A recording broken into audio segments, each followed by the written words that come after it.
Hi, my name's Chip Ingram, and I'm going to be your host in a brand new series called Overcoming Emotions That Destroy. We're going to spend 10 sessions together and have literally a great time. And what we're going to do is we're going to learn about that emotional makeup that God has made for every single believer. And sometimes as Christians, when we talk about emotions, we get a little nervous. We're not very comfortable with our emotions. Some emotions are very, very powerful. They have the power for good, but they have power for great destruction. In this first session, we're going to talk about the monster that lives within. We all have this capacity with a certain emotion that can literally destroy relationships. We're going to learn what it is and then how to address it. Why don't you join me?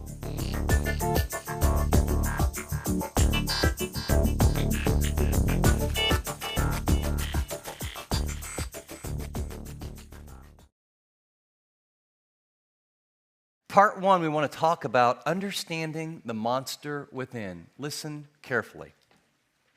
What has the power to transform the tender heart of a loving mother into a beast of fury as I watched her sling her 18-month-old baby into the front of a dryer and slam the little one down in a chair? What has the power to turn loving parents into neck-bulging, vein-popping, screaming adults who say the same thing over and over into the blank stares of their elementary and teenage kids? What has the power to turn good friends and passionate lovers into cold, calculated, critical marriage coexisters who only do what's absolutely necessary to live under the same roof? What has the power to turn a festive holiday family gathering into a gut-twisting, name-calling, take sides, no-holds-barred family feud that never gets resolved? And Thanksgiving is always a point of contention from that day ever after. And finally, what has the power to take a cool, calm, collected, long-time, conscientious worker in San Francisco into a gun-carrying, floor by floor, bullet-spraying murderer that no one ever dreamed was even upset as he expressed the bottled-up anger of losing his job? What has that kind of power that turn normal human beings who on most days are good people to be around into people that shut down, into people that leak anger, into people that explode it? And I would suggest that the first words you want to write down in your notes, the answer is our emotions.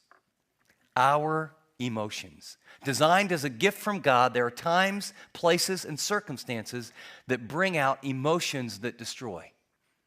In fact, it was during a very difficult time, first book of the New Testament, Jesus' half-brother would address people who were going through tremendous pressure, difficulty. They were dispersed abroad.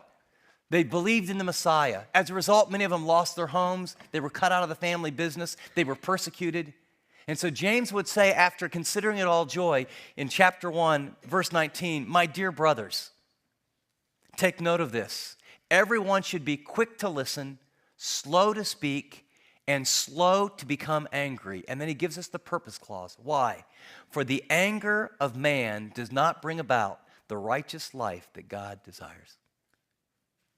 That single verse launched a series in my life called Overcoming Emotions That Destroy. The anger of man, when I'm frustrated, when I'm wounded, when there's an unmet need, when someone ticks me off, when someone cuts in front of me in traffic, when I don't have enough money, when God doesn't come through, when my expectations aren't fulfilled, emotions begin to bottle up and we get angry. And we express it in very, very different ways that we'll look at. And the great majority of people don't even know they're angry. And we're going to talk about anger and how to deal with it. We're going to talk about the shame and the guilt and the other emotions, that those angry feelings that every human being has that are normal. But they ruin relationships if you don't identify what they are, how to deal with them, and then how to turn that in a way where God can work in your heart instead of us spewing or stuffing or leaking out our anger in ways that destroy our relationship with God and others. Under pressure, we are all prone to blow a fuse or burn the house down. This was written to people under pressure. Some people are prone under pressure, financial pressure, relational pressure, screaming kids. You know, you've just done the floor, and now the dog goes over the floor. You just did the laundry, and now there's 7 more piles. You just gave your best shot at work, and you get laid off when someone who hasn't been there very long gets to stay. You just give a big gift by faith, and then you find out that 40% of your net income goes down the drain in about 3 or 4 months. In the last 6 or 8 months that we've seen in America. And you get angry. And some people blow up, and some people, it's just like have a short in the wiring. And you know what? When there's a short in the wiring, you can't even tell anything's wrong. It's just, you go out to dinner one night and you come back and your house is in ashes. And that's what anger does. I put a few thoughts here of, have you ever been angry when you were unfairly treated, or someone blamed you, or you were ignored or misunderstood, or felt insignificant, or someone made fun of you, or you were given advice? You ever done something, someone walks up and just tells you, this is how you ought to do that, and you have this emotion inside going, you know? You didn't feel safe. You were given ultimatums. I love the little list because when we put this together, there's a lady who's a psychologist that wrote a couple books for InterVarsity, and she has a private practice for the last 20 years. And so she listed common reasons why all of us feel angry. Let me just zoom through them and just laugh with me in your mind, because we don't think we have anger as an issue. These are normal things I thought were pretty good. She writes, someone cut you off in line, someone misunderstood what you said, someone ignored your feelings, you have a breakup in a relationship, you feel trapped, smothered, and controlled, you feel like a failure, someone broke your trust, you were abused by someone lied to you, you had to wait in a very long checkout line at the store, your kids are not obeying you, the waitress is very slow and brought the wrong food, you stubbed your toe, you find it's too late that you're out of toilet paper, that could be bad. The line to the public restroom is very, very long. Your spouse forgot to call and they were very late. The clothes you wanted to wear are still at the laundry in the hamper and it's not washed yet. Your spouse has been unfaithful. You ran out of time and weren't able to get things done you needed to. You drove all the way across town to find the store, but it was closed. The kids continually and relentlessly demand your time. You forgot to do something you were supposed to do. You don't have time for yourself. Someone said something harsh or insensitive. A stock clerk was rude. You were in a hurry and you hit all the red lights. Your boss doesn't appreciate you. Someone tracked dirt into a freshly cleaned house. The driver in front of you is going very, very, very slow. Someone close to you died. Does not all those things happen to every single person in this room? My point is, anger is not a good emotion or a bad emotion. Let's get God's perspective. What exactly is anger? Define it. Anger is neither good nor bad. It is a charged, morally neutral, emotional response of protective preservation. When you're angry, it's a not good or bad. It is a God-given, emotionally charged response designed to protect someone or something. Let me give you a couple examples of how anger can be very, very positive. It can be a healthy emotional response that motivates us to correct attitudes, behaviors, or injustices that we perceive to be wrong. Listen to this verse. I'm going to spend a whole session on this verse. More than anything else, I want to do an overview and get us on the same page. Listen to the Apostle Paul. He says, in your anger, do not sin. Do not let the sun go down on your anger, and do not give the devil a foothold. It's a good translation. If you look at that in the original text, it's very interesting. First of all, it's an imperative. It's a command. And the word order goes something like this. Be angry. Command. In other words, you get angry. Don't sin. Don't let the sun go down on your anger. Many of us have been taught that anytime you're angry, you've done something wrong. The Bible commands you to be angry.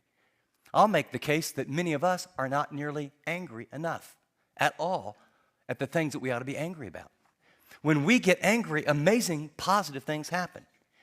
Many years ago, Teresa and I were starting out. We had small kids, we had laundry, but we couldn't afford a washer and a dryer. And so I was at the laundromat. You know, you shove quarters in those things, it never gets dry. I think it's a satanic cult that makes these dryers someplace. And so, you know, I'm sitting there and I said, honey, you go home, I'll do it. And so I'm sitting, and you know how laundromats are sometimes, like very unattractive, dirty, linoleum floor. And so I'm there trying to get these things dried, and a lady comes in, and she's got about an 18-month-old, and she looks pretty unkempt, a little bit rough, and like in a bad mood. And a series of events occurred, and a little kid just went around to look at something, and she went ballistic, went over, grabbed that kid's hand, and literally slammed it into the dryer.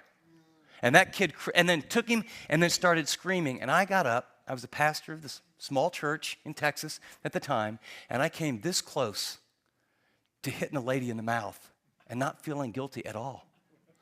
I mean, I got up, I got in her face, I said, ma'am, let me tell you something. You touch that child again, so help me God. And I'm a pastor. I will knock your lights out. And I'm not sure that was the right thing to do, but it seemed like the right thing at the time. And then what are you going to do? And sometimes things happen and they bother you. I couldn't get over this one. Couldn't sleep that night. Next day, I couldn't get over it. I thought, and then it was, I need to do something. Where's that kid and what's going on? And then I just realized, I did some research. And so I went down to I go to a government building. They send me here, to send me here, to send me here, to send me here. So I end up in the child welfare department. And I find out in our town, it's a really big problem. And they don't have enough foster parents. And we got all kind of kids that just because of sort of where we were and how it was, really bad situation. And I said, well, what's anybody doing about it? Well, we have a committee. I mean, this is a town of 4,000. Things are not running real well. Can you just kind of picture what the committees are like? All right, Bob, let's bring this meeting to order. Okay, Ethel, and, a lot of kids, I mean, it was unbelievable. So I go to a meeting. And, this is so classic. So I went to my first child welfare board meeting thinking, one, what's going on here? I find out the extent of the problem, and I left the chairman. That was weird. It was kind of like, well, what about this? What about this? What about? Well, you don't know. Are you interested? Yeah. So literally, one by one, I purposefully found some committed Christians, and we filled that board because I got mad. I couldn't sleep at night with the images of that little kid, and I wondered how many little kids are like that.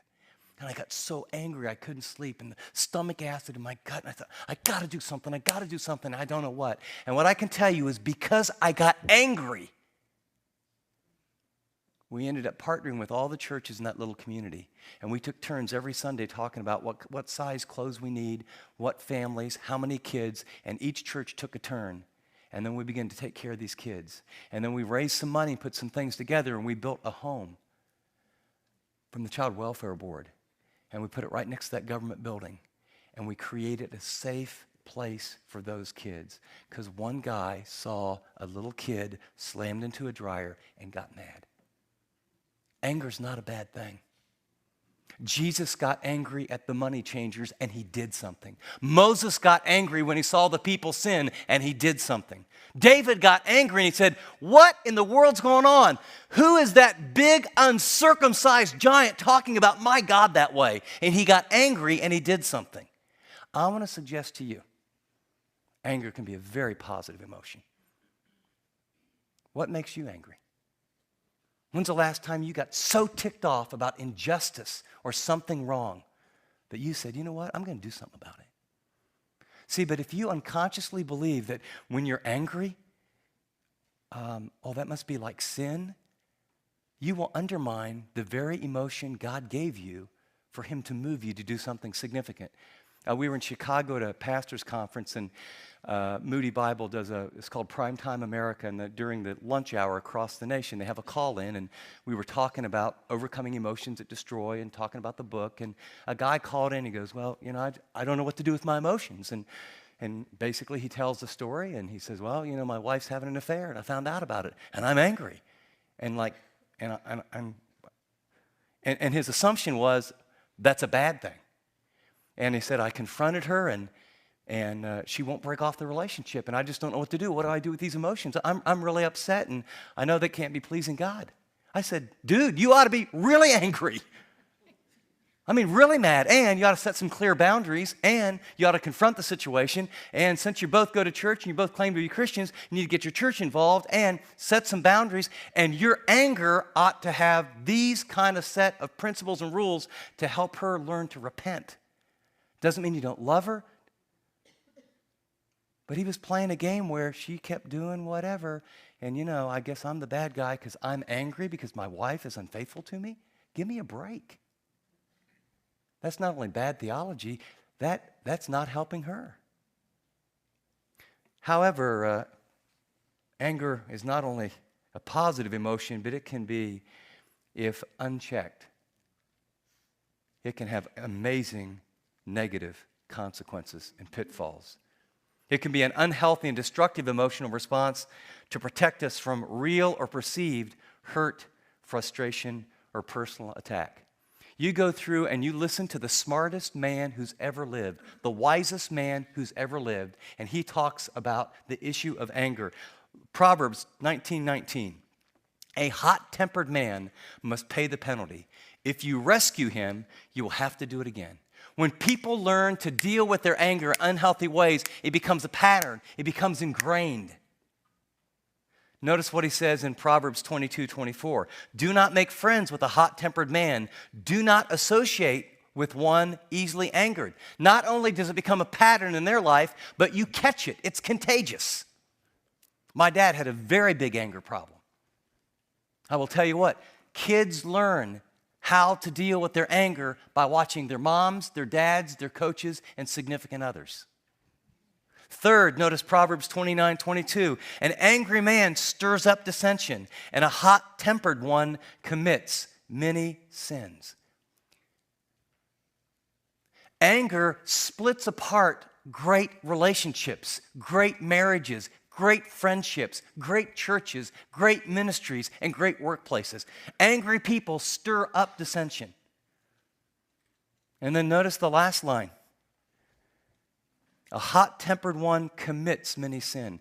When I'm angry, out of control, when you're angry, out of control, and when I say out of control, I don't mean you're necessarily spewing it out. You may be pushing it all down.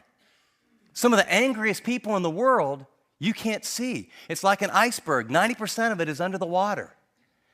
It's during those times we do some of the most foolish things that cause some of the direst consequences in our entire life.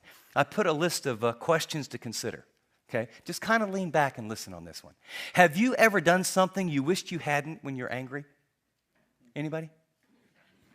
Yeah. Have you ever said something you wish you could take back when you were angry? Ooh, yeah. Have you ever made a bad decision when you were angry? A decision that you look back and you say, potentially, just potentially, that is the dumbest thing I've ever done. But in anger, it's like, hey, you can take this job and shove it. I don't care.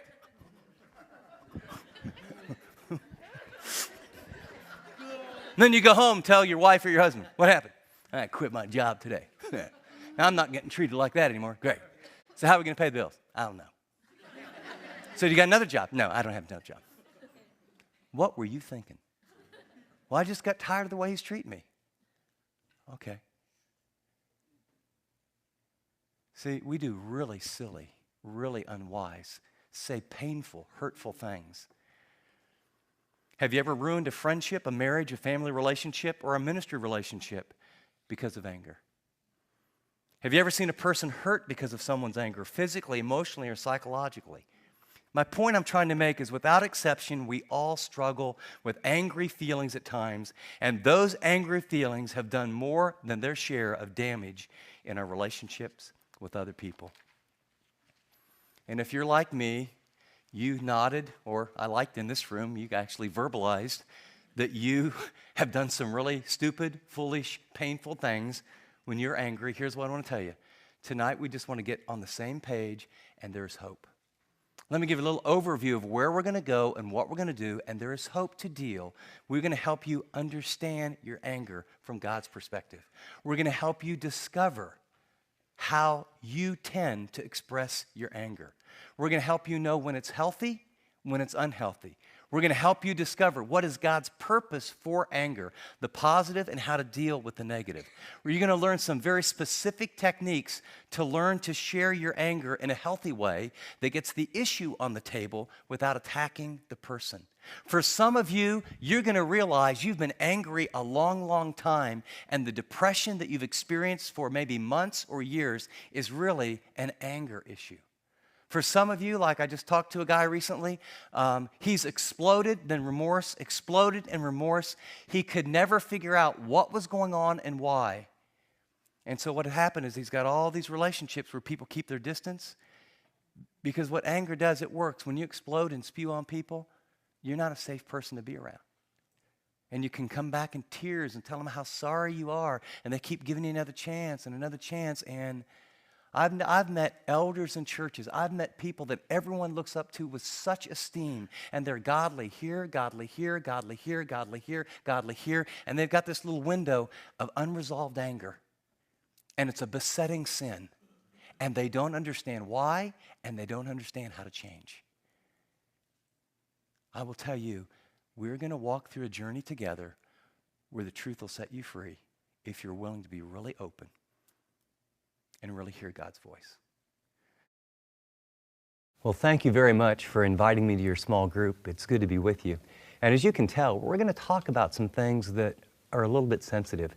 You know, I shared in the teaching time about my father, and he really did have an anger issue. And you know, he came from a generation where people didn't talk about that, and he just stuffed it all up, and then he would blow up. And you know, all of us learn how to deal with anger from what we observe. I mean, it's unconscious a lot that our parents responded in certain ways, and we're going to learn what those ways are. And I have a question that I want you to share around the room. And you know, those that are leading or facilitating the group, I want you to go first, and then just briefly, each person, you know, and this is the first time, so no one has to participate if you don't want to. But if you feel free, here's the question that I want you to answer. How did your parents deal with anger in your home? You know, what exactly was their response, and how has that impacted you? And just a little reminder as we do this, we need to make the small group a really safe place. So whatever we share here, you know, it stays here. So feel free, and facilitator, why don't you go first? And the question again is, how did your parents deal with anger, and how do you think that affected you? Let's begin.